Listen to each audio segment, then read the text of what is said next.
The age of industrialisation chapter शुरू होता है इस इमेज से और एक और इमेज से। ये दोनों इमेज अभी हम समझेंगे, बट तुम्हारे दिमाग में इंडस्ट्रियलाइजेशन सुनने के बाद आ रहा होगा इंडस्ट्रीज यानी कि फैक्ट्रीज। गलत, क्योंकि चैप्टर हमें पहले बता देता है कि फैक्ट्रीज अलग चीज है और इंडस्ट्रियलाइजेशन टर्म में काफी ज्यादा अलग टर्म है। और ये चैप्टर में हमें देखना है कि कैसे इंडस्ट्रियलाइजेशन होता है पूरे वर्ल्ड में, बिल्कुल शुरू से लेकर एंड तक। ये चैप्टर एनिमेटेड तरीके में तुम देखोगे, वन शॉट वीडियो है, एक ही वीडियो में पूरा चैप्टर खत्म करेंगे और देखेंगे इसके important questions, previous year questions, image based question और हर एक क्वेश्चन। और देखने के बाद तुम एक बार रिवाइज कर लेना टेलीग्राम चैनल पे जाके, नो बकवास सर्च करना टेलीग्राम पे, वहां मिलेगा एक पीडीएफ, जिस पीडीएफ में है एमसीक्यूज, इंपॉर्टेंट क्वेश्चंस और केस बेस्ड के साथ साथ इमेज बेस्ड क्वेश्चंस भी।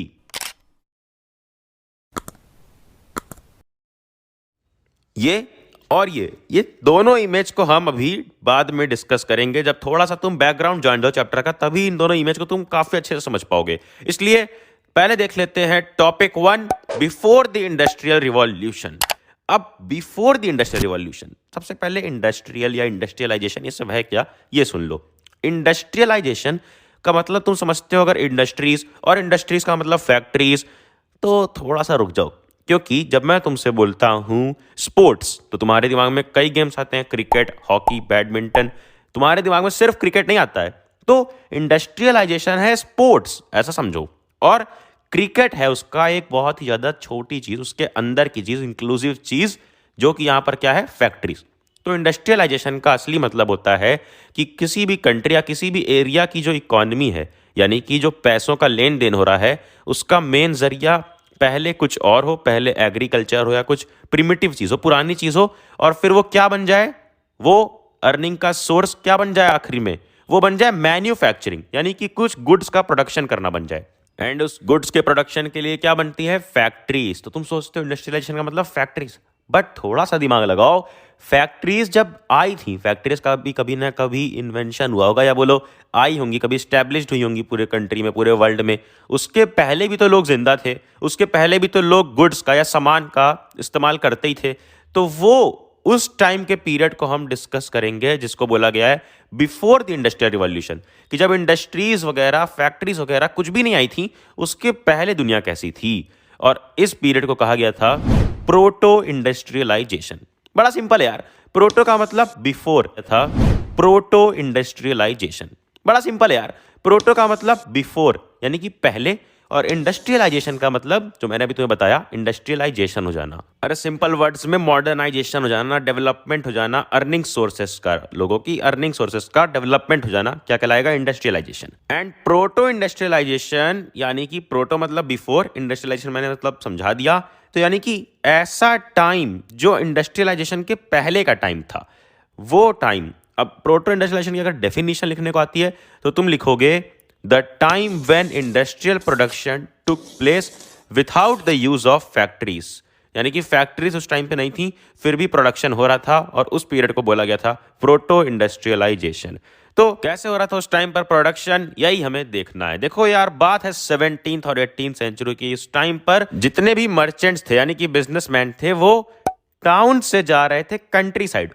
ये तो काफी उल्टा हो गया, टाउन यानी कि शहर वाले इलाके जो होते हैं, वहां से जा रहे थे कंट्री साइड में, गांव वाले इलाकों में। क्यों जा रहे थे, कुछ कुछ कंडीशंस ऐसी आ गई थी टाउन्स में, जिनकी वजह से उन्हें कंट्री साइड जाना पड़ा, वरना गांव वाले इलाके में कोई पैसे वाले लोग, बिजनेसमैन लोग जाते हैं नहीं। देखो प्रॉब्लम यह आई कि जब टाउन्स में तो काफ़ी आसानी से उन्हें वहाँ पर मिल जा रहे थे पीसेंट्स और आर्टिसेंट्स, यानी कि जो लेबर फोर्स है, जो वहाँ पर काम कर रहे थे लोग, उनको पैसे देते थे, उनसे काम करवाते थे, और उनका प्रोडक्ट लेके इंटरनेशनल मार्केट में बेचते थे और काफ़ी बढ़िया पैसा कमाते थे। बट प्रॉब्लम ये आई कि जब वर्ल्ड ट्रेड का एक्सपेंशन हुआ, जब और ज़्यादा इंपोर्ट एक्सपोर्ट चालू हुआ, यानी कि इंटरनेशनल मार्केट और बड़ी हुई, तो डिमांड ज़्यादा हो गई। अब डिमांड ज़्यादा हुई तो यार ये जो मर्चेंट्स थे, इन्होंने और प्रोडक्शन करने की सोची, तो और ज़्यादा एक्सपेंशन करने का सोचा। बट जब ज़्यादा ये बढ़ने लग गए, तो जो लोग टाउन्स में थे ना, जो शहर में पहले से थे, वो लोग इनके अगेंस्ट हो गए और इनको एक्सपेंशन करने नहीं दिया। क्योंकि अगर वो जो नए लोग आए थे वो बढ़ जाते, तो ये पुराने लोगों का बिजनेस बिल्कुल खराब हो जाता। और वहाँ के उस टाइम पे उस एरिया के जो रूलर्स थे ना, वो भी पुराने लोग का सपोर्ट करते थे। कैसे, वो सारे गिल्ड्स को, गिल्ड्स का मतलब होता है ग्रुप ऑफ सोसाइटी, कुछ कुछ सोसाइटी थी, कुछ कुछ वहाँ पर कम्युनिटीज़ थी, उस एक कम्युनिटी को एक मोनोपोली देते थे। मोनोपोली यानी कि सिर्फ वही एक स्पेसिफिक चीज़ को बनाएगा। जैसे राजू की टीम को अगर कॉटन बनाने की जिम्मेदारी दी गई है तो वही सिर्फ कॉटन बनाएगा और कोई नहीं। उसी तरीके अगर श्याम को स्टील बनाने की जिम्मेदारी दी गई है तो सिर्फ श्याम ही स्टील बनाएगा और कोई नहीं। अगर कोई नया, कोई बाबू भैया टाइप का मटेरियल आने की वहाँ कोशिश करेगा तो ये लोग उसका क्या करेंगे, अगेंस्ट हो जाएंगे, ऑब्जेक्शन करेंगे और वहाँ के रूलर्स भी उनका सपोर्ट नहीं करेंगे।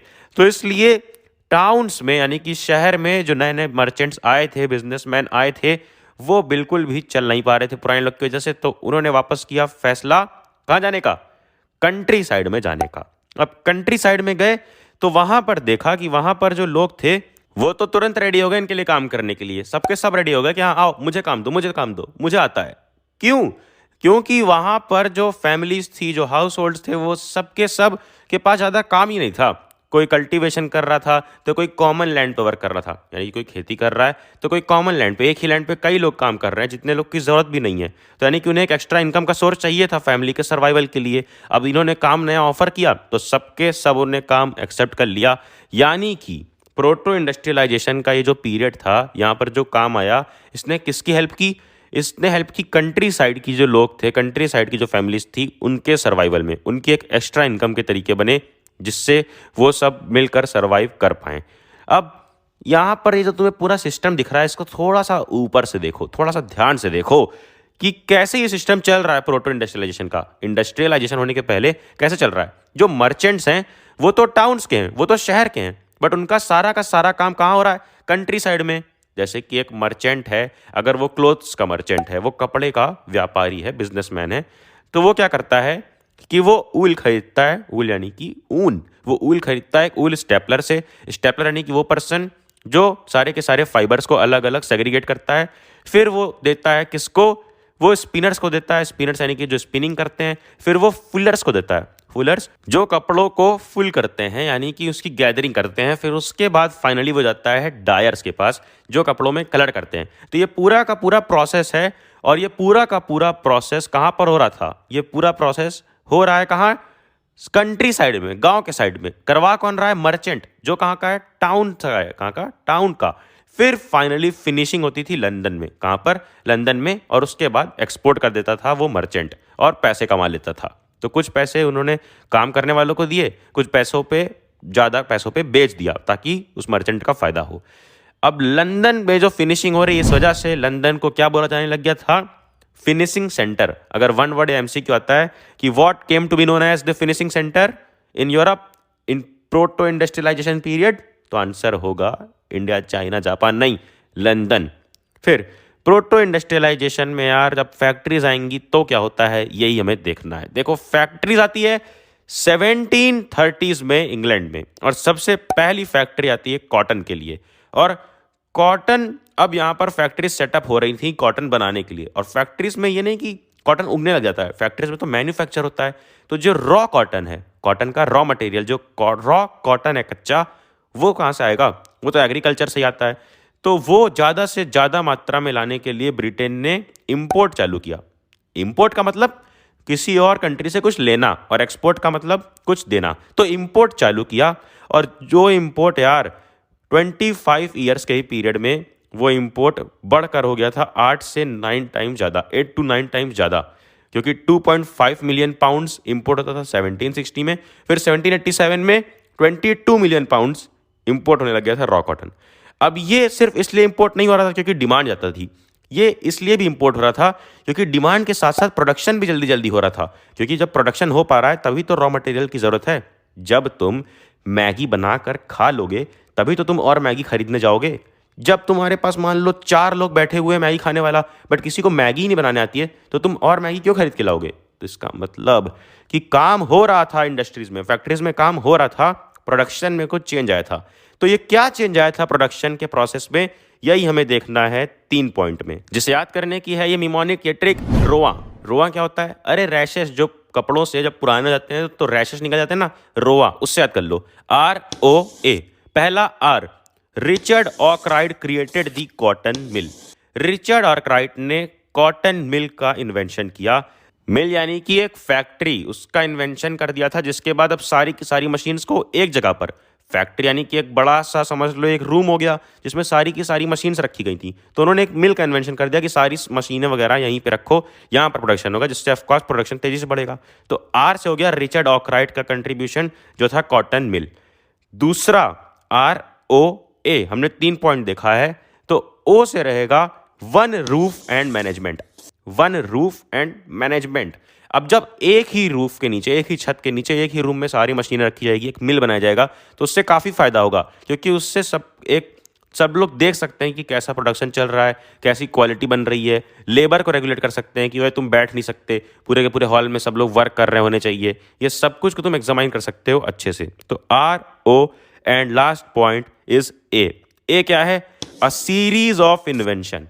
पूरी line, a series of invention in the 18th century increased the efficacy of each step of the production process।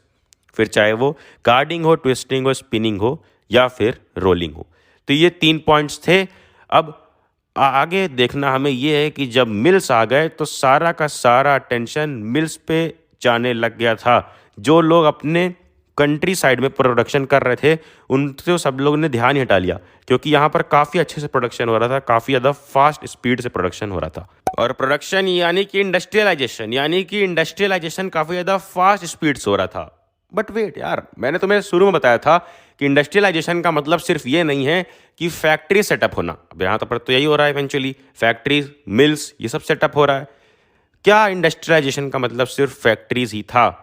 ये क्वेश्चन आएगा तुम्हारे पास कि does industrialisation meant only the growth of factory industries, की जो फैक्ट्री बेस्ड इंडस्ट्रीज हैं सिर्फ उनका ग्रोथ? तो ये चीज एक्सप्लेन करने के लिए तुम्हें लिखने होंगे 5 पॉइंट्स। पहला पॉइंट कि the most dynamic industries in Britain were clearly cotton and metals, कि कॉटन और मेटल्स ये दोनों की जो इंडस्ट्रीज थी ये सबसे ज़्यादा डायनेमिक इंडस्ट्री थी। ये सबसे ज़्यादा पेस पर ये आगे बढ़ रही थी, ग्रोथ कर रही थी। 1840s तक कॉटन लीडिंग रहता है, उसके बाद आयरन और स्टील इंडस्ट्री आ जाती है। तो ये पहला पॉइंट था जिसमें एक्सेप्ट किया गया कि कौन सी इंडस्ट्रीज आगे बढ़ रही हैं? कॉटन और मेटल इंडस्ट्री, जिसके लिए वहाँ पर इंडस्ट्रीज सेटअप हुई थी, फैक्ट्री सेटअप हुई थी। कॉटन का मिल था, इंडस्ट्रीज थी स्टील के लिए और आयरन के लिए, सारे मेटल्स के लिए। Second point, the new industries could not easily displace traditional industries. जो न्यू इंडस्ट्रीज थी वो पुरानी ट्रेडिशनल इंडस्ट्रीज को पूरी तरह से तुरंत हटा नहीं पाई थी। इसका प्रूफ क्या है? इसका प्रूफ है टेक्सटाइल इंडस्ट्री, कि जो टेक्सटाइल्स थी ना वो भी इंपॉर्टेंट सेक्टर था, बट उसका मेजर प्रोडक्शन डोमेस्टिक यूनिट्स में होता था। उसका मेजर प्रोडक्शन कहाँ होता था? डोमेस्टिक यूनिट्स में। Textile was a dynamic sector, but a large portion of the output, एक लार्ज पोर्शन आउटपुट का was produced not with in the factories में नहीं, but outside with in domestic units, यानी कि घरों में प्रोडक्शन होता था टेक्सटाइल्स का। Then third point, ordinary and small innovations were the basis of growth in many non-mechanized sectors such as food processing, building, pottery, glass work, tanning, furniture making and production of implements। अरे यार, मतलब बस इतना सा कि ordinary and simple innovation यानी कि कुछ नया कर देना, कुछ मॉडिफिकेशन कर देना, कि कुछ छोटी छोटी और बड़ी सिंपल सी मॉडिफिकेशंस ग्रोथ का रीज़न बनती है कई नॉन मैकेनाइज्ड सेक्टर में। नॉन मैकेनाइज्ड सेक्टर यानी कि जहाँ मशीन्स की ज़रूरत नहीं है, जहाँ पर मिल्स की ज़रूरत नहीं है, जैसे कि फूड प्रोसेसिंग यानी कि खाना का प्रोसेसिंग करना, उसके बाद बिल्डिंग, पॉटरी, ग्लास वर्क, कांच का जो वर्क होता है, तो ये फर्नीचर का वर्क, ये सब में थोड़े बहुत मॉडिफिकेशन करने थे। अपनी जो पुराने मेथड्स थे उनमें थोड़े से मॉडिफिकेशन लाने थे। कंप्लीट मशीन्स की ज़रूरत इंडस्ट्रीज़ में नहीं थी। जैसे अगर ग्लास वर्क है, पहले अगर वो किसी ट्रेडिशनल मेथड से ग्लास कटता होगा तो थोड़ी नई टेक्नोलॉजी ला दी गई होगी, बट वहाँ पर भी लेबर की ज़रूरत थी, कोई कंप्लीट मशीन से काम नहीं होने वाला था उन इंडस्ट्रीज़ में। Fourth point, technological changes occurred slowly, बहुत स्लो चेंजेस हो रहे थे। ये तुरंत पूरे के पूरे यूरोप में नहीं फैल गए थे, ये धीरे धीरे से स्लोली हो रहे थे। यानी कि इंडस्ट्रियलाइजेशन का मतलब ये नहीं कि सिर्फ इंडस्ट्री बेस्ड यानी कि सिर्फ फैक्ट्री बेस्ड वाली चीज़ें काम कर रही थी, क्योंकि कुछ कुछ अलग सेक्टर भी थे और कुछ कुछ जो हो भी रहे थे चेंजेस वो काफ़ी स्लो हो रहे थे। Fifth point is the machines often broke down and repair was costly. जो मशीन्स थी वो कई बार टूट भी जाती थी और उनका जो रिपेयर का कॉस्ट होता था वो बहुत बहुत महंगा होता था। बहुत खर्चा है, ऊपर के माले में बहुत खर्चा है। और ये मशीन्स उतनी इफेक्टिव नहीं होती थी जितना इसके इन्वेंटर्स बोलते थे। जैसे एग्जाम्पल ले लो कि जो जेम्स वॉट ने जो स्टीम इंजन को दोबारा ठीक किया था, मॉडिफाई किया था, वो प्रोड्यूस कब हुआ था, वो सबसे पहले कब बना था, न्यू कॉमन ने बनाया था। देन उसके बाद जेम्स वॉट ने इसको इम्प्रूव किया और पेटेंट करवा लिया, यानी कि अपना कॉपीराइट करवा लिया, अपना ट्रेडमार्क करवा लिया न्यू इंजन को 1781 में।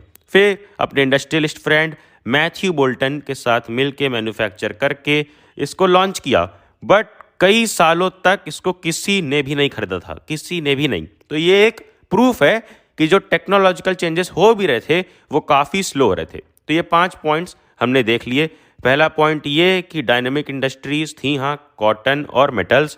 दूसरा पॉइंट ये था कि यहाँ जो इंडस्ट्रीज थी वो ट्रेडिशनल इंडस्ट्री को तुरंत नहीं रिप्लेस कर दी थी, जैसे कि टेक्सटाइल इंडस्ट्री।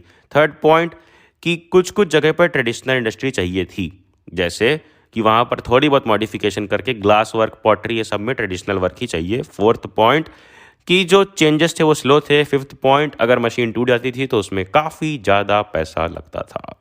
अब सेकेंड टॉपिक आ गया है दी hand labour and steam power. कि हैंड लेबर यानी कि जो लोग काम कर रहे थे अपने खुद के हाथ से, खुद के दम से, खुद की ताकत से, वो वर्सेस स्टीम पावर, ये जो मशीन्स आ रही थी। अब इन दोनों में कंपटीशन तो होना ही था। और जो बिजनेसमैन थे, जो इंडस्ट्रियलिस्ट थे, जो मालिक लोग थे, वो लोग बैठ के सोच रहे हैं कि हैंड लेबर लाऊं, लोगों से काम करवाऊं तो काम थोड़ा स्लो होगा, या फिर मैं स्टीम पावर लाऊं, मशीन ले आऊं जिससे काम मेरा जल्दी हो, मेरी इंडस्ट्री ग्रो करे। तो उन दोनों में से यहाँ पर इंडस्ट्रियलिस्ट ने क्या चूज़ किया? उन्होंने चूज़ किया हैंड लेबर। 3 पॉइंट्स इस चीज़ को सपोर्ट करने के लिए रहेंगे। पहला कि industrialist had no problem of labour shortage और हाई वेज कॉस्ट्स। उनके पास ना ही लेबर की शॉर्टेज थी, ना ही हाई वेज देने की ज़रूरत थी किसी को, क्योंकि लोग काम करने को रेडी थे, इसलिए कम पैसे में काम हो जाता था। और जो मशीन अगर वो लाते तो उसके लिए काफ़ी ज़्यादा लार्ज कैपिटल इन्वेस्टमेंट लगती है। कैपिटल इन्वेस्टमेंट यानी कि काफ़ी बड़ी इन्वेस्टमेंट लगती है। दूसरा, जो वर्कर्स का डिमांड था, जो लेबर का डिमांड था, वो सीजनल था कई इंडस्ट्रीज़ में। जैसे कि अगर गैस वर्क है, ब्रीवरीज है, यानी कि जो कन्फेक्शनरी शॉप होती हैं, वो काफ़ी बिजी होती थी कोल्ड के मंथ्स में, कब? ठंड में। मगर दूसरी तरफ ठंड में जो शिप्स होती थी उनका रिपेयरिंग का टाइम हो जाता था, वो टाइम पर ज़्यादा शिप्स का वर्क होता नहीं था। तो वहाँ पर हैंड लेबर की ज़रूरत होगी जहाँ पर काम सीजनल हो, क्योंकि तुम अगर मशीन लाते हो तो वो तो तुम्हारे पास पूरे साल, पूरी लाइफ रहेगी, वो तो तब बंद पड़ी रहेगी जब तुम्हारे पास वो सीज़न में वैसा काम नहीं होगा। बट अगर लेबर है तो सिर्फ तुम तब तक सैलरी दोगे उस टाइम की जब तक तुम उनसे वर्क लोगे, फिर ऑफ सीजन में तुम उन्हें भगा दोगे। तो ये फायदेमंद था बिजनेसमैन के लिए। Third point, a range of products could be produced only with hand labour. कुछ कुछ प्रोडक्ट ऐसे थे जिनको सिर्फ हैंड लेबर ही बनाया जा सकता था, हाथों की ही मदद से बनाया जा सकता था, इंडिविजुअल लोग मिलकर बनाते थे। जैसे कि कुछ कुछ अगर स्पेशल डिज़ाइन चाहिए, कुछ स्पेसिफिक शेप चाहिए, तो वो तो मॉडिफाई करके बनेगा। अगर वो मशीन है तो वो एक ही जैसा सारा प्रोडक्ट बनाएगी, मास प्रोडक्शन करेगी, ढेर सारा प्रोडक्शन करेगी। लेकिन जो वहाँ पर जो बड़े रिच लोग थे ना यार, जो वहाँ पर एरिस्टोक्रेट्स थे, वो प्रिफर करते थे हैंड प्रोड्यूस्ड गुड्स पहनना, महंगे महंगे अलग अलग डिज़ाइन के लग्जरियस गुड्स पहनना। तो ये 3 पॉइंट्स हुए ये बात को सपोर्ट करने को कि हैंड लेबर चाहिए स्टीम की जगह। लेकिन एक जगह ऐसी थी जो था उस टाइम का 19th सेंचुरी का अमेरिका, जहाँ पर हैंड लेबर नहीं, उससे ज़्यादा ज़रूरत वहाँ पर पड़ गई मैकेनिकल पावर की, क्योंकि वहाँ पर लेबर की शॉर्टेज है। सोचो, वहाँ लोगों के पास ऑब्वियसली इतने पैसे होंगे कि उन्हें ज़रूरत ही नहीं है काम करने को, हैंड लेबर करने की ज़रूरत ही नहीं है, तो वहाँ पर ह्यूमन लेबर मिल ही नहीं पाया। इसलिए वहाँ पर ज़रूरत पड़ी किसकी? मशीन्स की, मैकेनिकल पावर की। लेकिन मोस्ट ऑफ द एरियाज में जैसा बताया, सब लोग को चाहिए थे कैसे? Hand labours. अब लेबर चाहिए ढेर सारे, तो लेबर्स सब के सब जो कंट्री साइड में भी रहते थे वो जॉब की खोज में निकल चुके थे सिटीज़ में जाकर उन्होंने देखा कि मुझे भी जॉब चाहिए, मुझे भी जॉब चाहिए। बट जॉब यार सिर्फ उन्हें मिल पाती थी जिनका कोई नेटवर्क है, फ्रेंडशिप का कोई रिलेशन है, सिंपल शब्द में कोई जुगाड़ है, पहचान है, तभी तो उन्हें काम मिल सकता है। क्योंकि काफ़ी ज़्यादा लोग काम डिमांड कर रहे थे। अब जिनकी जिससे पहचान है कि भैया उनसे कह दो काम दिलवा दें, तो वो बड़े बाबू भैया इन छोटे लोग को काम दिलवा देते थे। तो वहाँ पर पहली चीज़ क्या कि उन्हें चाहिए होता था an existing network of friendship and किन रिलेशंस। दूसरी चीज़ ये कि वहाँ इतने गरीब लोग थे ये जो गए थे, उनके पास रहने को ही जुगाड़ नहीं था। तो some stayed in night refugees that were set up by private individual and other went to casual wards maintained by the poor law authorities। तो मतलब कहीं भी वो बेचारे सो रहे थे, बिल्कुल भी लिविंग कंडीशंस अच्छी नहीं थी जब वो भाग के गए सारे के सारे कहाँ, टाउन्स में, सिटीज में काम करने के लिए।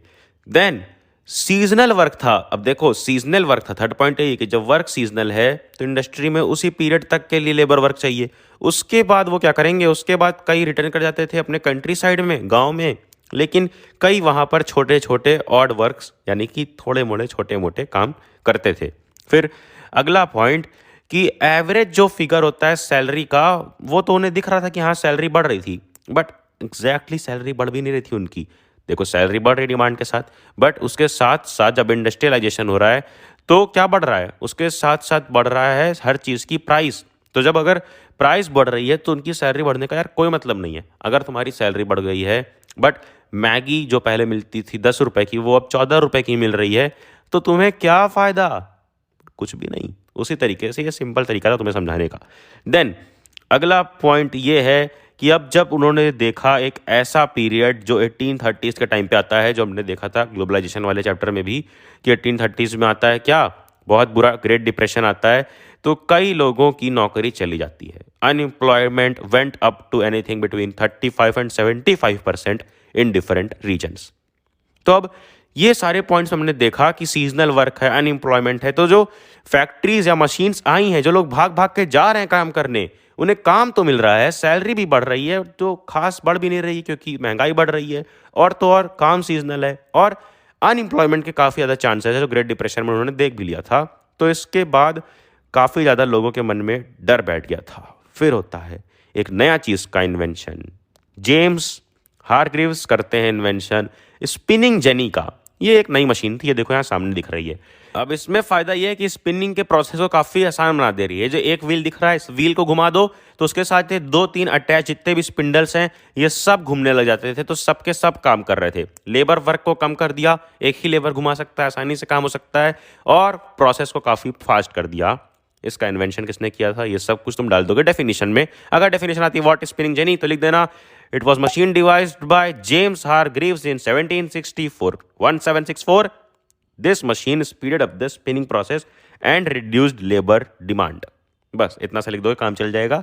कैसे डिमांड कम कर रहा था, क्योंकि यार एक सिंगल व्हील को तुम घुमाओ तो कई सारे स्पिंडल्स मोशन में आ जा रहे थे और कई सारे थ्रेड्स स्पिन हो जा रहे थे एक ही टाइम पे। बट जब यही मशीन को लॉन्च किया गया अलग अलग इंडस्ट्री में, चाहे वो वूलन इंडस्ट्री हो, कॉटन इंडस्ट्री हो, तो जो वुमेन थी ना वहाँ की जो महिलाएं थीं वो सर्वाइवल पे उनके बात आ गई। क्योंकि पहले तो जो काम 10 महिलाएं या 10 लेबर मिल के कर रहे थे वो अब एक ही आदमी कर सकता था, ऐसे पहिया घुमाओ और अपने आप स्पिन होने लग जा रहा था।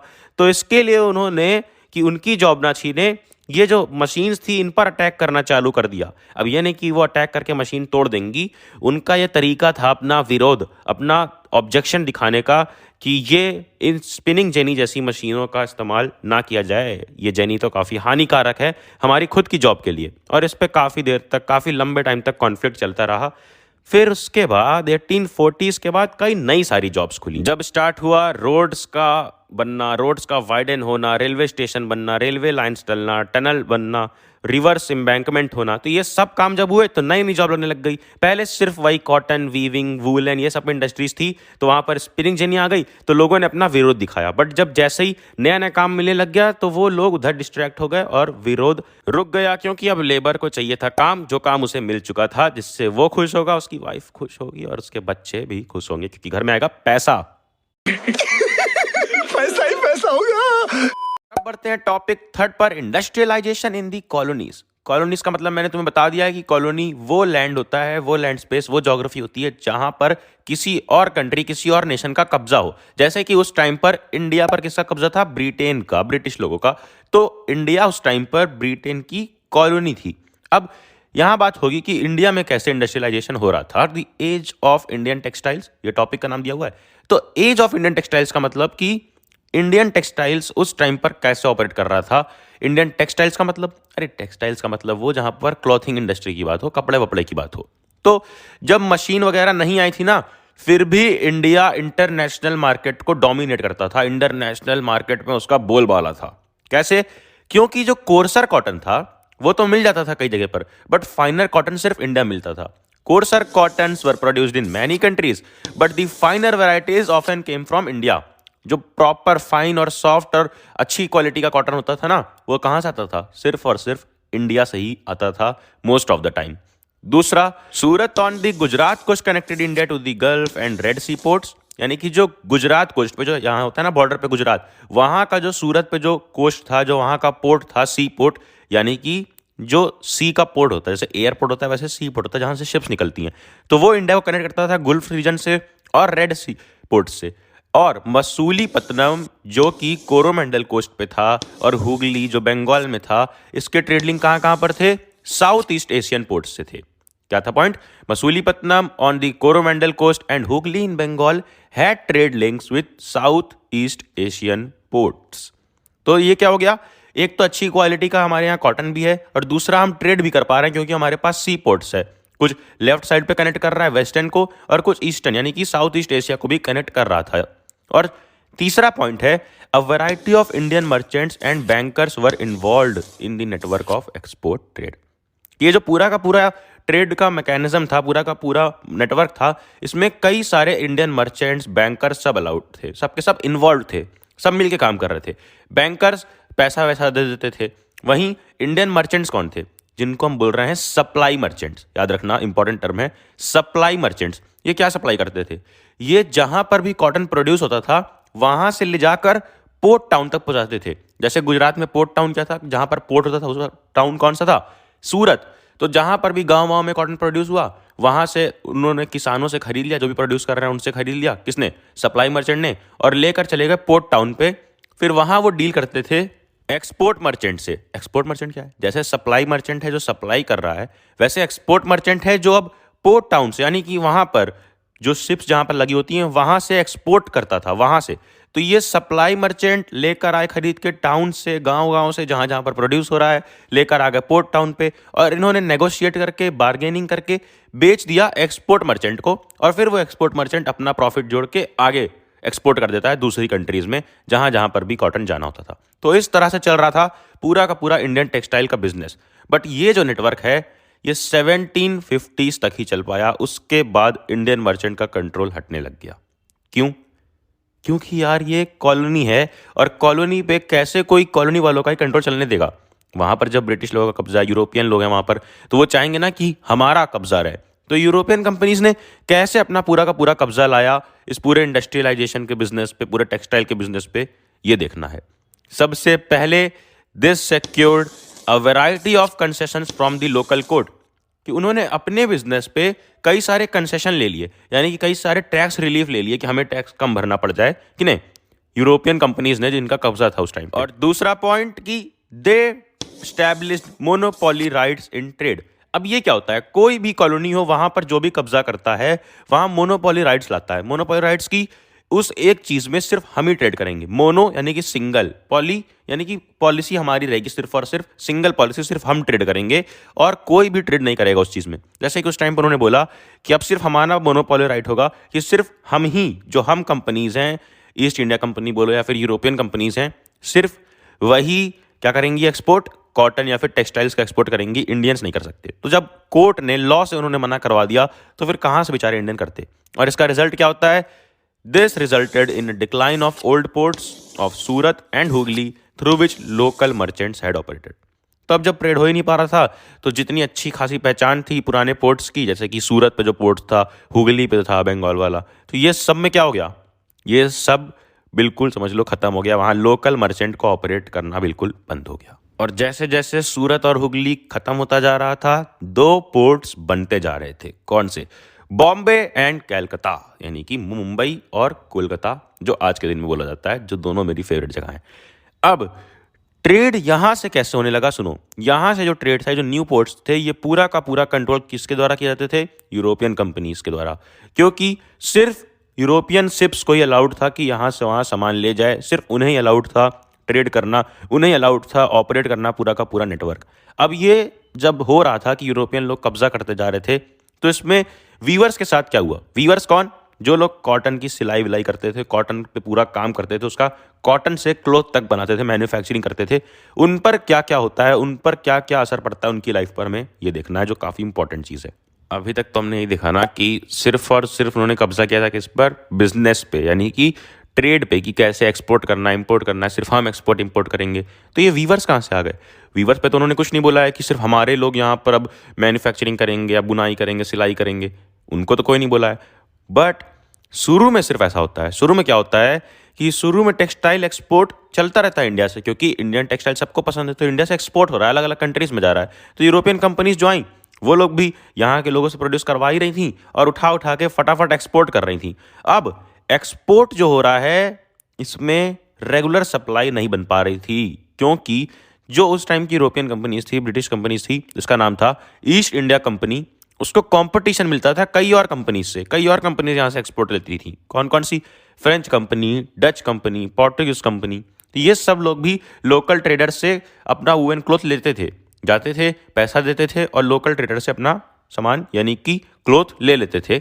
अब इसमें फ़ायदा हमारे लोगों का था, जो हमारे वीवर्स थे, सप्लाई मर्चेंट्स थे। ये लोग बार्गेन करते, उनको जो सबसे अच्छा पैसा देता सिर्फ उसको बेचते। जैसे उनको अगर अच्छा पैसा ईस्ट इंडिया कंपनी का कोई आदमी देगा तो उसको बेचेंगे, कोई पोर्टुगीज कंपनी का देगा तो उसको बेचेंगे। तो ये यहाँ पर पूरा का पूरा यहाँ पर वीवर वाले जो सेगमेंट था, इसमें कंट्रोल किसका था? हमारे लोगों का था, इंडियंस लोगों का था। बट इसको भी जो वहाँ यूरोपियन लोग आए थे, ईस्ट इंडिया कंपनी आई थी, इसको भी कुछ सीरीज में बर्बाद कर देती है। यहाँ पर भी मोनोपोली राइट ले आती है। कैसे? पहला step, the company tried to eliminate the existing traders and brokers connected with the cloth trade. यानी कि बीच में वीवर से जो बीच में लेकर इधर बेचते थे, सप्लाई मर्चेंट जिनको बोल रहे थे ना, जो सप्लाई मर्चेंट हो गए, और जो भी ट्रेडर्स थे, ब्रोकर्स थे, जो बीच में बात करके बाकी कंपनीज को बेच रहे थे, जो अच्छा पैसा दे रही थी, उनको हटाने की कोशिश की। और एक डायरेक्ट कंट्रोल चाहते थे वो, कि वो जो ब्रिटिशर्स हैं वो डायरेक्ट वीवर से बात कर सकें, ताकि जो बीच का आदमी पैसा खा रहा है इसको हटा दें, और ये जो किसी और को बेच दे रहा है वे किसी और को ना बेचे। तो उन्होंने अपना ही आदमी लगा दिया, जिसको बोलते थे ये लोग गोमास्ता।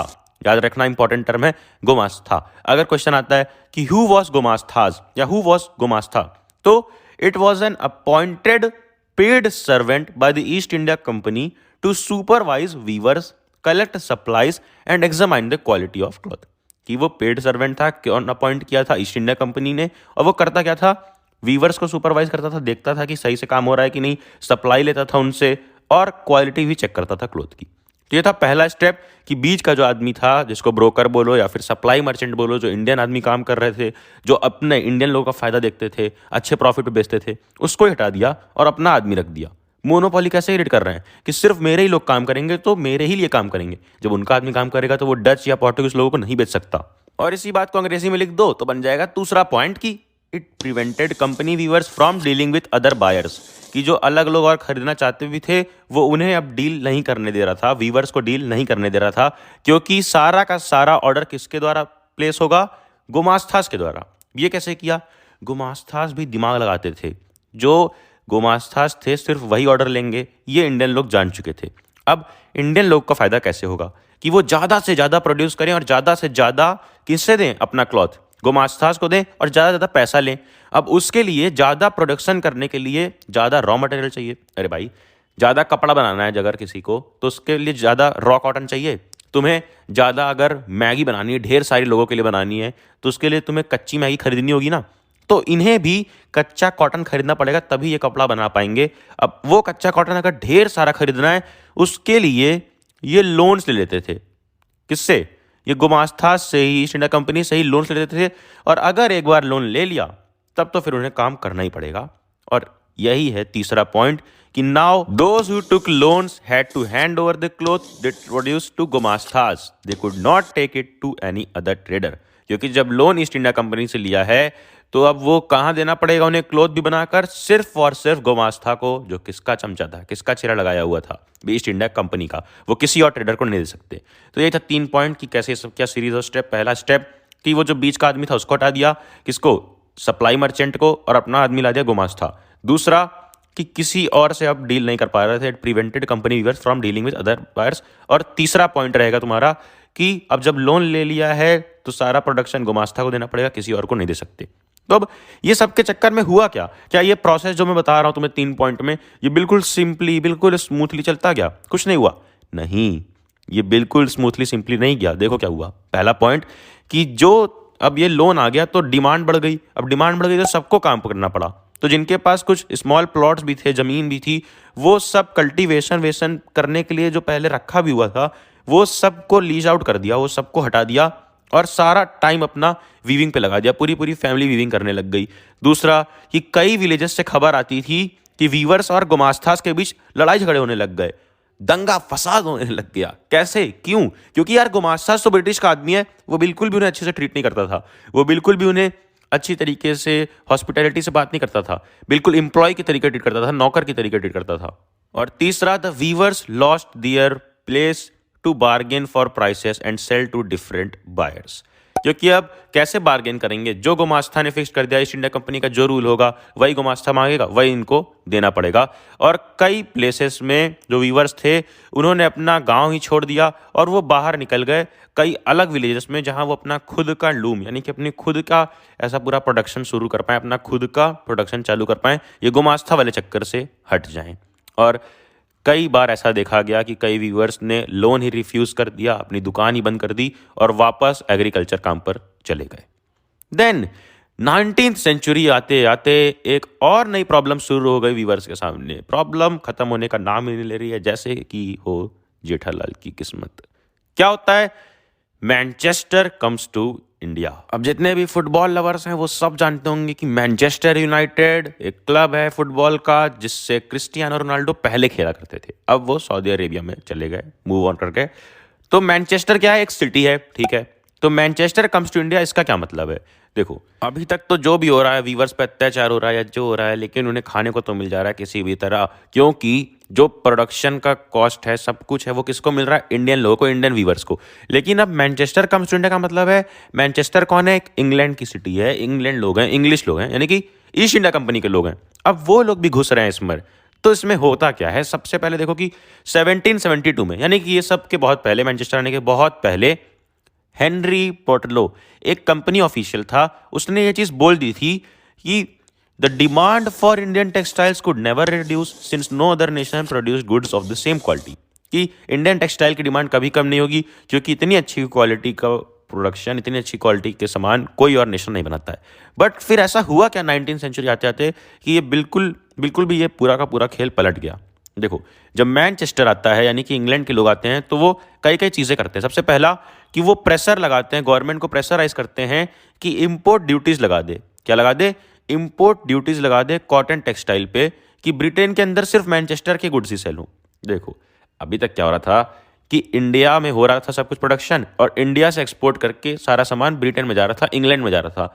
लेकिन जब इंग्लैंड के ही लोग प्रोडक्शन चालू कर दिए, मैनचेस्टर वाले, तो उन्होंने प्रेशराइज किया गवर्नमेंट पे कि इंपोर्ट ड्यूटी लगा दो, कि जो भी इंपोर्ट हो रहा है सामान उस पर टैक्स लगा दो, कि यहाँ सिर्फ हमारा सामान बिक सके, हमारा कंट्री में अपना ही सामान बिक सके।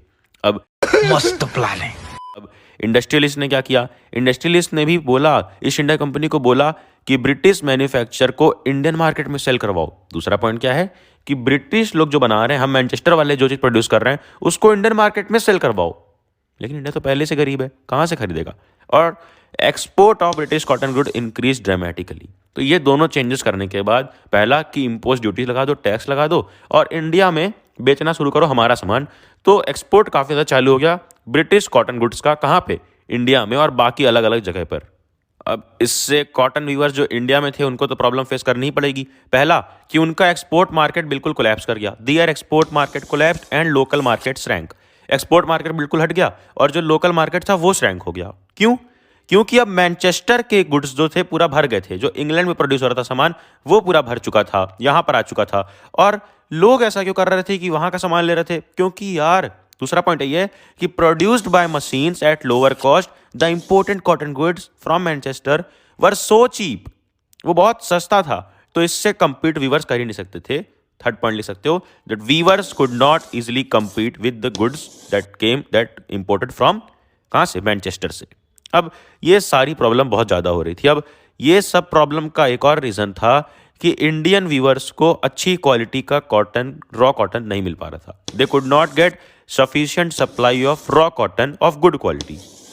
क्योंकि जब अमेरिका में सिविल वॉर होता है, सिविल वॉर यानी कि किसी कंट्री में ही वॉर हो जाए, तो जब अमेरिका में उस टाइम के अमेरिका पे सिविल वॉर होता है उसके अंदर, तो कॉटन सप्लाई जो यूएस से ले रहा था ना ब्रिटेन, वो कट कर देता है और इंडिया से लेने लगता है।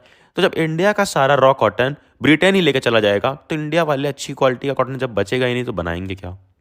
ये था फोर्थ पॉइंट। क्या था कि जब सिविल वॉर हो जाता है अमेरिका में, तो अमेरिका से तो ले रहा था अच्छा कॉटन अच्छी क्वालिटी का, कौन? ब्रिटेन। अमेरिका से भी ले रहा था, यूएस से भी, अपना यहाँ इंडिया से भी ले रहा था। बट जब यूएस में वॉर हो गया तो वहाँ से नहीं हो पा रहा था, तो अब इंडिया से ही सारा का सारा अच्छी क्वालिटी का कॉटन लेने लग गया और इंडिया वालों के लिए अच्छी क्वालिटी का कॉटन नहीं बच रहा था। Fifth point, weavers in India were starved of supplies and forced to buy raw cotton at exorbitant price, यानी कि हाई प्राइस।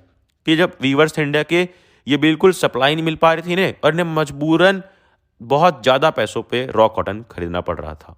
मतलब सब मिला के देख रहे हो, कॉलोनीज में एक्सप्लॉयटेशन ही होता है। जो कॉलोनीज होती हैं जिस पर किसी का कब्जा होता है, तो हर साइड से उसकी मार ली जाती है। अब आगे की कहानी में बढ़ने से पहले देख लेते हैं 1 2 3 तीन टॉपिक के सबसे इंपॉर्टेंट क्वेश्चन जो आ सकते हैं। सबसे पहला, before the industrial revolution topic 1 से क्वेश्चन ये आ सकता है कि व्हाट वाज प्रोटो इंडस्ट्रियलाइजेशन, जो तुम्हें लिखना होगा कि जब फैक्ट्रीज का यहाँ पर डेवलपमेंट नहीं हुआ था उसके पहले जैसे इंडस्ट्रियलाइजेशन हो रहा था, वो पीरियड था प्रोटो इंडस्ट्रियलाइजेशन। फिर कि जब फैक्ट्री आ जाती है उसके बाद जब क्या होता है, steam power versus hand power की फाइट देखने मिलती है, तब भी हैंड पावर को क्यों प्रेफर किया जाता है, यानी कि लेबर को क्यों प्रेफर किया जाता है ओवर मशीन्स। क्योंकि इसका पहला पॉइंट रहेगा यार कि वहाँ उस टाइम पे इंडस्ट्रीज के पास कोई भी शॉर्टेज नहीं था लेबर का, काफ़ी सारे लोग रेडी थे कम कॉस्ट पे काम करने को।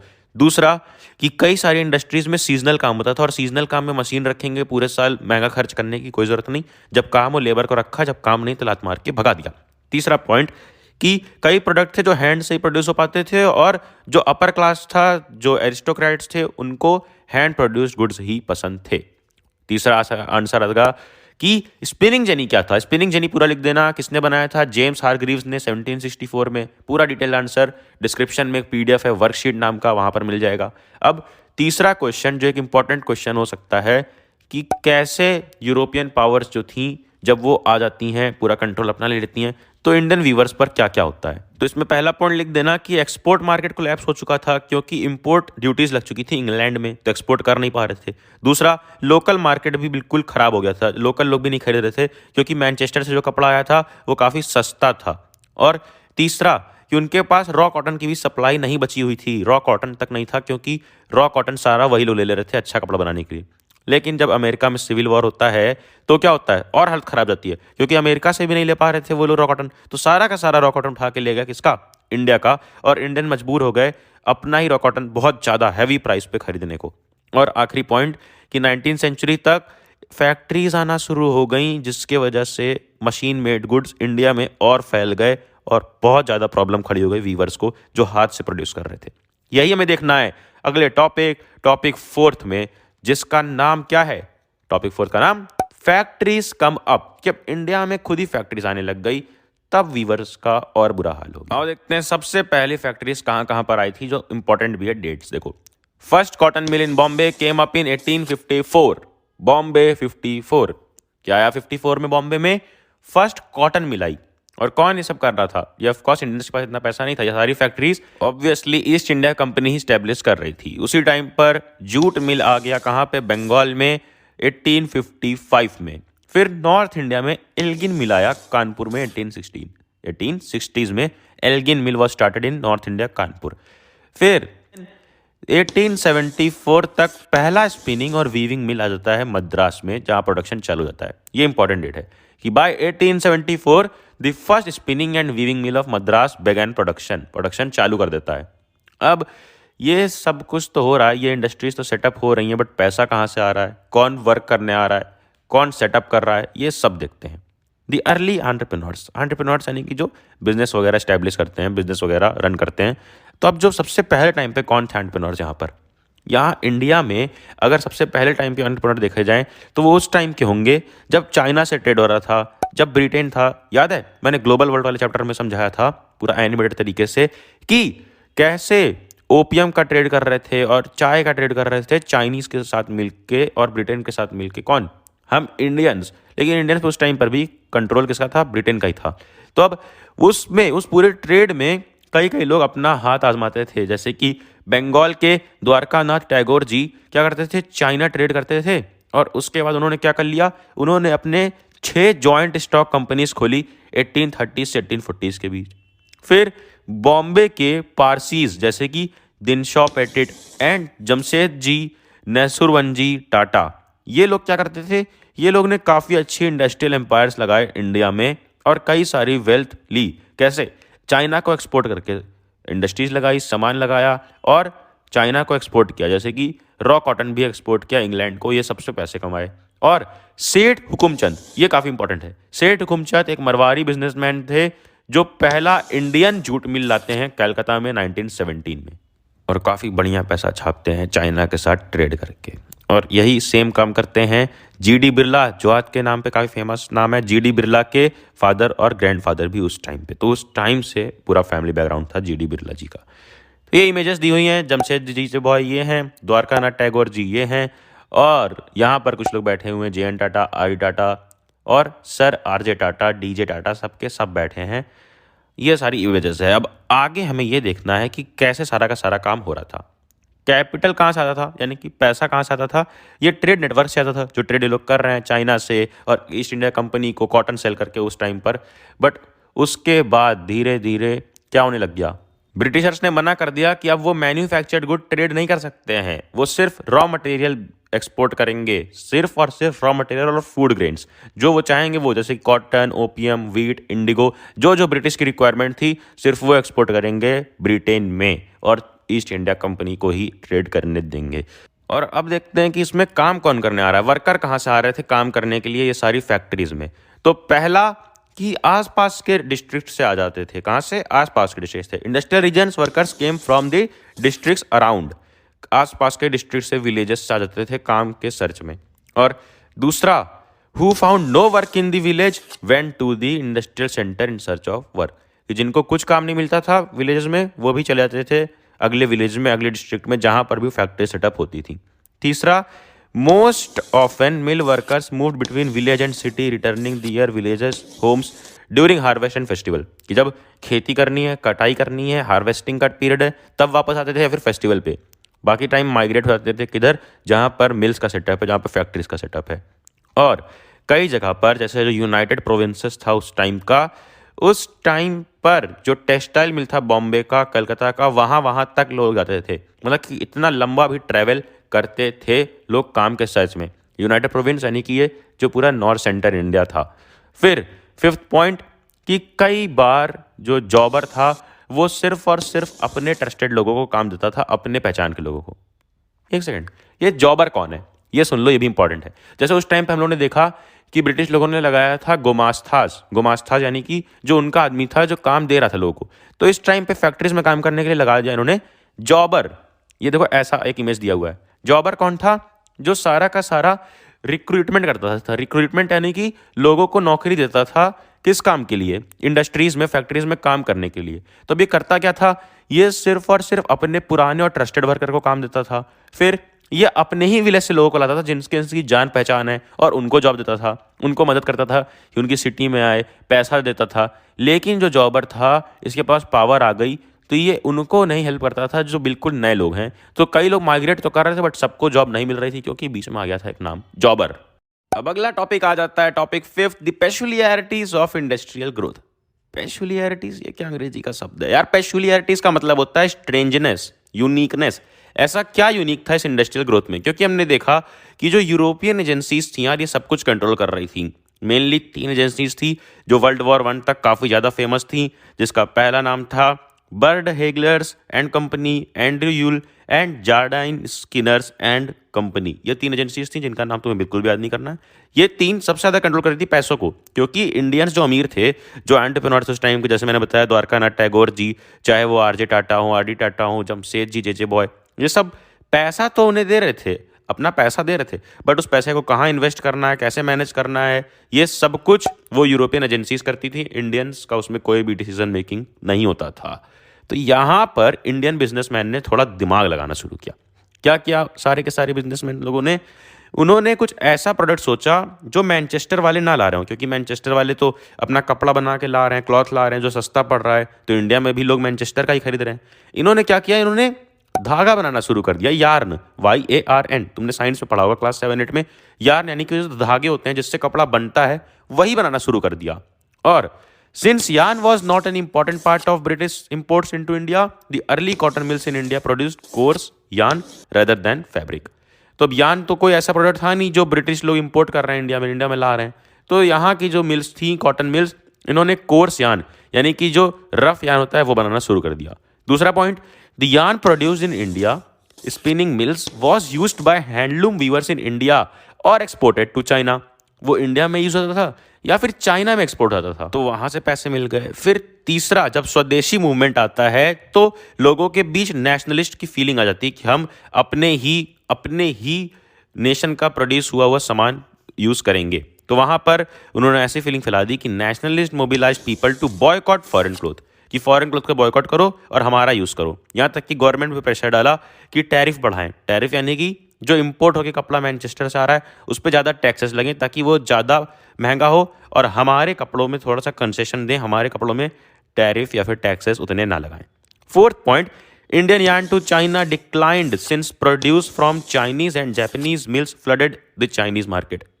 मतलब कि कुछ समय के बाद 1906 में जो एक्सपोर्ट था वो कम हो जाता है, क्योंकि तब से चाइना अपना खुद का प्रोडक्शन करता है चाइनीज़ मार्केट में, और तो और जापान के भी काफ़ी सारे वहाँ पे रॉ मटेरियल्स चाइनीज़ मार्केट में फैल जाते हैं। और ये देखते हुए इंडियन लोग यार्न छोड़कर अब क्लॉथ प्रोडक्शन में भी घुसने लग गए कि हम कपड़ा भी बनाएंगे। अब क्या ये सक्सेसफुल होगा, क्योंकि मैनचेस्टर का भी कपड़ा था। तो देखो फिफ्थ पॉइंट की दी वॉर, कौन सी war? The first world war created a dramatically new situation when British mills busy with war production to meet the needs of army, Manchester imports into India declined. अब जब British वाले first world war लड़ने लग गए तो उसमें सारा production उनका वॉर रिलेटेड प्रोडक्शन होने लग गया, तो नॉर्मल क्लॉथ का प्रोडक्शन यहाँ पर इंपोर्ट होना इंडिया में कम हो गया और इंडिया की सप्लाई बढ़ गई। क्या हो गया? Indian mills had a vast home market to supply. फिर इंडिया की ही फैक्ट्रीज के बनाए हुए कपड़े एक्सपोर्ट भी होने लग गए, क्योंकि जब ब्रिटिश वॉर में लड़ रहे हैं, ब्रिटिश का वॉर चल रही है फर्स्ट वर्ल्ड वॉर, तो वहाँ पर जूट बैग्स चाहिए, यूनिफॉर्म चाहिए, टेंट चाहिए, लेदर बूट चाहिए। ये सब ने इंडिया की हेल्प की। दूसरा वॉर में गई दूसरी कंट्री तो एक कंट्री को फायदा होता है, बट जो वॉर में जाती जो कंट्री हमेशा उसका नुकसान होता है। और यही हुआ कि after the war Manchester could never recapture it's old position in the Indian market.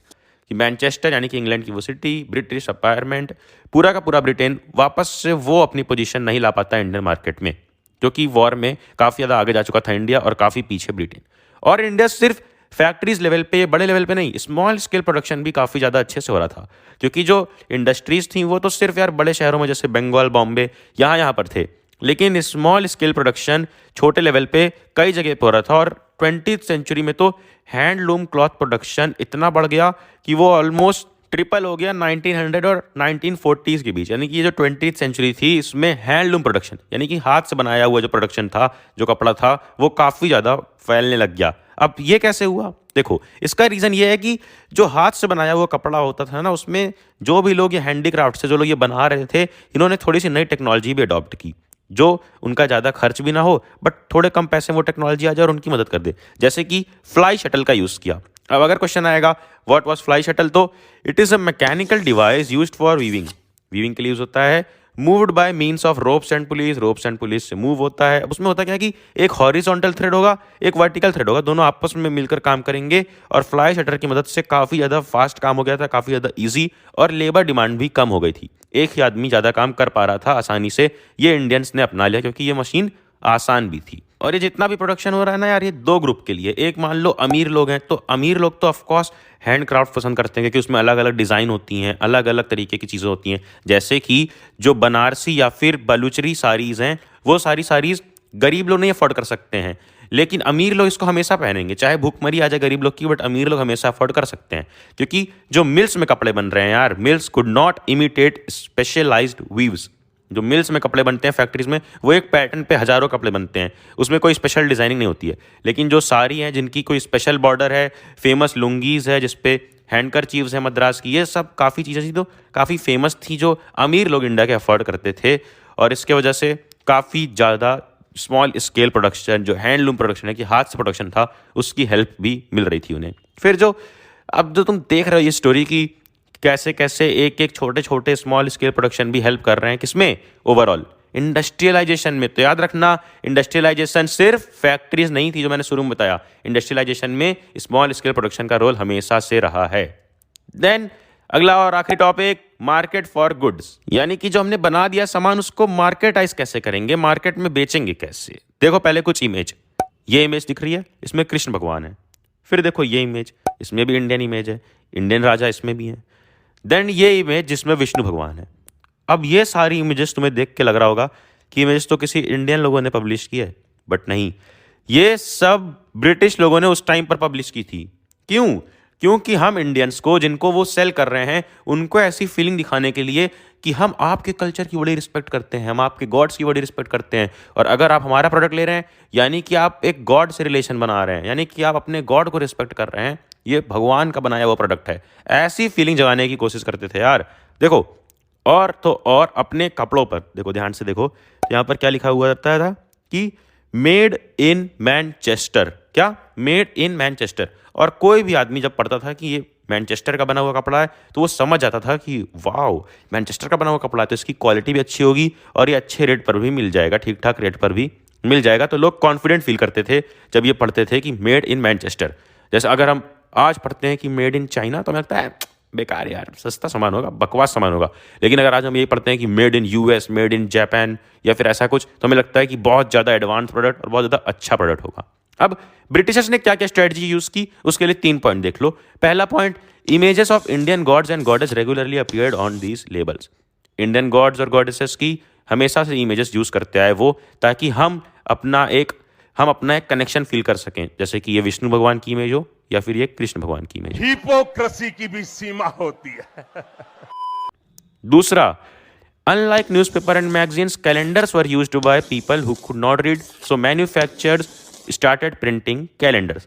उन्होंने कैलेंडर प्रिंट स्टार्ट किया और कैलेंडर पे भी भगवान वगैरह की भी इमेजेस यूज की। और कैलेंडर्स क्यों पब्लिश किया? क्योंकि न्यूज़पेपर जो और मैगजीन्स हैं ये सब काफ़ी महंगी चीज़ें हैं यार। आज भी कई गरीब घरों में न्यूज़पेपर नहीं आते हैं, मैगजीन्स नहीं आते हैं, जिनके घर में खाने की कमी है। लेकिन कैलेंडर, पंचांग सुना होगा तुमने, जो रिलीजियस कैलेंडर्स होते हैं वो सबके यहाँ पे आते हैं और पूरे साल टंगे होते हैं। तो अगर कोई प्रोडक्ट का तुम एडवर्टीजमेंट उस पर कर देते हो, लगा देते हो, तो वो एडवर्टीजमेंट पूरे साल टंगा हुआ है, हर महीने तुम देख रहे हो, तो वो काफ़ी अच्छा तरीका था एडवर्टीजमेंट का, पूरे साल भी टंगा है और गरीब अमीर सबके यहाँ चाहिए क्या? कैलेंडर, क्योंकि सबको डेट्स देखनी है। अगला थर्ड पॉइंट कि इंपॉर्टेंट पर्सनेजेस या फिर फिगर्स की भी इमोजेस यूज होने लग गई, जैसे कि कोई एम्परर है, कोई नवाब है, और इन्होंने एडवर्टीजमेंट में उसकी इमेज यूज कर दी। तो जो बाई कर रहा है, जो खरीद रहा है, उसको लगेगा कि अगर मैं खरीद रहा हूँ तो वाओ, मैं इसको एडमायर करता हूँ, तो चलो इनका प्रोडक्ट लेते हैं।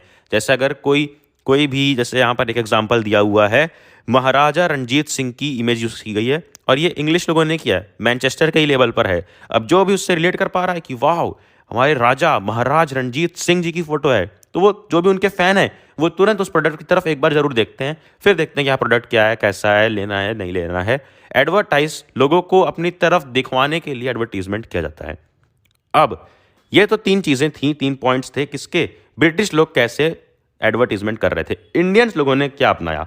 यार इंडियन लोगों के पास एक बहुत बढ़िया आइडिया आ जाता है स्वदेशी मूवमेंट से, कि हम लोगों में ये बात फैला देंगे कि स्वदेशी मूवमेंट चल रहा है, गांधी जी और पूरी की पूरी हमारे फ्रीडम फाइटर्स की फौज सबके सब लगे हुए हैं किसमें? ब्रिटिशर्स को बाहर निकालने में, इनका कंट्रोल हटाने में, खुद को आज़ादी दिलवाने में। तो हम भी अपने प्रोडक्ट पे लिखेंगे कि मेड इन इंडिया, और यहाँ तक कि ये भी लिखेंगे कि अगर इंडिया के हो तो इंडियन सामान खरीदो, और अगर ऐसा करोगे तो तुम स्वदेशी मूवमेंट में कंट्रीब्यूट करोगे बिना कुछ किए। प्रोडक्ट तो तुम्हें लेना ही है, अगर इंडियन लोगे तो तुम स्वदेशी मूवमेंट में भी कंट्रीब्यूशन अपना दोगे। ये देखो, ये इमेज, ये इकलौती इमेज है जो इंडियन मिल में प्रोड्यूस की गई थी। अहमदाबाद के एक मिल ने इसको एडवर्टाइज किया था, इस प्रोडक्ट को। देखो यहाँ पर उस टाइम की भाषा में, यानी कि संस्कृत भाषा का यूज करके लिखा गया है कि इंडियन चीज़ों को ही खरीदो अगर तुम इंडियन हो। क्या लिखा गया है कि इंडियंस के पीपल, इंडियन की ही चीज़ बनाई गई, मेड इन इंडिया जो चीज़ है सिर्फ उन्हें यूज़ करें। और ये थी इंडियन स्ट्रेटजी स्वदेशी मूवमेंट से रिलेटेड। अब इस चैप्टर की सबसे इंपॉर्टेंट 2 इमेज जो हमने शुरू में थोड़ा सा पॉज करके रखी थी, ये डॉन ऑफ द सेंचुरी और एक ये टू मैजिशियंस। दोनों का मतलब क्या है? पहली image dawn of the century में दिखाया गया है वही जो हमने पूरे चैप्टर में पढ़ा। क्या कि एक फीमेल स्ट्रक्चर है, एक फीमेल स्ट्रक्चर है जो ऐसे खड़ा हुआ है और उस पे किस पे खड़ा है? ऐसे किसी स्ट्रक्चर पे जिसकी विंग्स है, जिस पे पंख हैं, यानी कि उसकी जो फ्लाइट है, जो भी चीज़ है वो उड़ा के उसको ले जाएगी फ्यूचर में। और पीछे साइड जो भी कुछ उड़ रहा है जैसे कि railway, camera, machine, printing press, factory, ये सब क्या दिखा रहा है कि ये जो लड़की है, ये जो फीमेल चीज़ है, ये जो एलेगरी है, ये कहाँ उड़ के जा रही है? फ्यूचर में जा रही है। डॉन ऑफ दिस सेंचुरी, जिसको पब्लिश किया था E.T. पॉल म्यूजिक कंपनी ने इंग्लैंड में 1900 में। देन वहीं दूसरे साइड एक इमेज है टू मैजिशियंस। इसको पब्लिश किया गया था इंग्लैंड प्रिंटर्स के द्वारा। अब इसमें क्या दिखाया गया है? ऊपर देखो तो अलादीन है, जो अलादीन हम सब जानते हैं काफ़ी फेमस कैरेक्टर है, और नीचे एक आदमी है जो काफ़ी मशीनरीज का यूज़ करते हुए दिखाया जा रहा है, मशीन्स का। तो अलादीन को ऐसे रिप्रेजेंट किया गया है कि वो ईस्ट का आदमी है, यानी कि ईस्ट यानी कि एशिया टाइप का आदमी, और पुराने ज़माने को दिखा रहा है। और नीचे जो मैकेनिकल आदमी है वो वेस्ट और मॉडर्निटी को दिखा रहा है। और दोनों इमेज ओवरऑल क्या दिखाती है? इंडस्ट्रियलाइजेशन, कि कैसे पास्ट से फ्यूचर तक में चीज़ें बदल गई। तो सारी की सारी इंपॉर्टेंट इमेजेस, सबसे इंपॉर्टेंट पहली और दूसरी इमेज यही रहेगी। उसके बाद अगर हम देखते हैं कि सबसे इंपॉर्टेंट इमेज कौन सी है, तो वो एडवर्टीजमेंट वाली रहेगी जो मैंने दिखाया। फिर एक ये स्पिनिंग जेनी की इमेज रहेगी इंपॉर्टेंट। अगर पूछता है क्या है तो तुम्हें मार्क करना होगा कि दिस इज स्पिनिंग जेनी। उसके बाद सबसे इंपॉर्टेंट क्वेश्चंस हम देख लेते हैं इन 3 बचे हुए टॉपिक से, टॉपिक 4, 5, 6 जो जस्ट अभी हमने डिस्कस। फैक्ट्रीज वाले पार्ट से वन लाइनर में या फिर MCQ में आ सकता है कि सबसे पहला spinning and weaving mill of Madras का प्रोडक्शन चालू करता है, तो वो 1874 में चालू करता है। फिर आ सकता है कि कौन था जिसने पहला इंडियन जूट मिल स्टैब्लिश किया, तो वो थे मरवाड़ी बिजनेसमैन सेठ हुकुमचंद। उसके बाद अगर सबसे इंपॉर्टेंट क्वेश्चन होगा तो वो ये होगा कि कैसे इंडियन बिजनेसमैन अलग तरीके से अपने आप को सेटल करते हैं। तो उसमें लिखना होगा कि वो अलग चीज़ प्रोड्यूस करते हैं जो था यान, जो वो नहीं था, क्या कॉटन का क्लोथ नहीं बल्कि यान प्रोड्यूस करते हैं। फिर उसके बाद वर्ल्ड वॉर की वजह से कैसे इंडिया वापस से ठीक होता है वो, क्योंकि वर्ल्ड वॉर में वहाँ पर जब वर्ल्ड वॉर हो रही है, ब्रिटेन वर्ल्ड वॉर में पार्टिसिपेट कर रहा है, तो इंडियन मार्केट में इंडियन लोग अपना कब्जा वापस आजमा लेते हैं, और वर्ल्ड वॉर के बाद कभी मैनचेस्टर वो अपनी इमेज रिकैप्चर नहीं कर पाता है। फिर उसके बाद इंपॉर्टेंट क्वेश्चन यही रहेगा कि कैसे ब्रिटिश लोग इंडियन मार्केट में अपनी जगह बनाते हैं। तो number 1 advertisement of product, advertisement करके। दूसरा पुटिंग लेबल, लेबल लगा देते हैं कि मेड इन मैनचेस्टर, जिससे लोगों को एक अच्छा लगे, प्राउड लगे। और इमेजेस का यूज़ करते हैं इंडियन गॉड्स का, और कैलेंडर्स ला देते हैं जो गरीब अमीर हर कोई अफोर्ड कर पाए, हर घर में हो, हर घर में उनके प्रोडक्ट का एडवर्टीजमेंट हो। और इंडियंस क्या करते हैं उल्टा, इंडियन स्वदेशी मूवमेंट को मेन बेस बनाते हैं और कहते हैं कि इंडिया का ही बनाया वो खरीदो तो स्वदेशी मूवमेंट में पार्टिसिपेट करोगे। ये था सब कुछ, सबसे इंपॉर्टेंट क्वेश्चन। और अगर MCQ चाहिए, केस बेस्ड चाहिए, इमेज बेस्ड, हर एक क्वेश्चन डिटेल में चाहिए आंसर के साथ, तो एक वर्कशीट पूरा तुम्हें डिस्क्रिप्शन में मिल जाएगी, वेबसाइट पर मिल जाएगी padleakshay.com पे, या फिर टेलीग्राम चैनल पे हर चैप्टर की मिल जाएगी। यार नो बकवास सर्च करना टेलीग्राम पे, साइंस, मैथ्स, इंग्लिश, सोशल, हर चैप्टर, हर सब्जेक्ट की वर्कशीट तुम्हें फ्री में मिल जाएगी। और अब करना क्या है, थोड़ा कंट्रीब्यूट कर देना यार, क्योंकि अगर एनिमेटेड लेक्चर्स बनाओ तो काफ़ी ज़्यादा कॉस्ट लगती है इसमें। अगर कंट्रीब्यूट कर सकते हो, नहीं कर सकते तो सब में शेयर करके कंट्रीब्यूट करो यार, दबा के शेयर करो, अपने फ्रेंड्स में, गर्लफ्रेंड्स में, बॉयफ्रेंड, सबको शेयर करो। और फिर क्या, नोटिफिकेशन छेड़ लो कि कुछ भी मिस ना हो, और फिर जाना, जा पढ़ ले।